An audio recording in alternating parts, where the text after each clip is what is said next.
कवाशी घेते रे? येते ना ते कर. आले आले आले. उठ उठ उठ उठ. हा. हॅलो. हॅलो. जेसीबी आमचा ज्या पार्टनरशिप मध्ये आहे. हो, आणि ड्रायव्हर सेपरेट चालाल त्याला. तुम्हाला नाही येत का चालवता? आम्ही मालक आणि आम्ही काय चालू. आम्ही इथं बसवतो पुढं.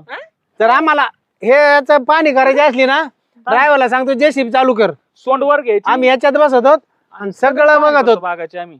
काय बाग आहे मोठा, बघ ना. चला ना आंब्याचे तिकडे झाड किती लावले? चला ना दाखवतात ना. हो, दाखवा. हा. आता हे. हे तुमचंच आहे. कसलं भारी ग. हा चला. इकडे हा, असं. वा, हे आंबे वा. येत हे 10-10 15-15 फुट लावलेले येत. आता याच्यात- उद्या आंबे नारळ आले ना मस्त पैकी मजा करायची. आंबा गोड आहे ना. हम्म. आंबा तोंडात घातला का कोई सकट गिळून घ्यायचा. काय? हा ही- ही. ही विमानाची धावपट्टी आमच्या.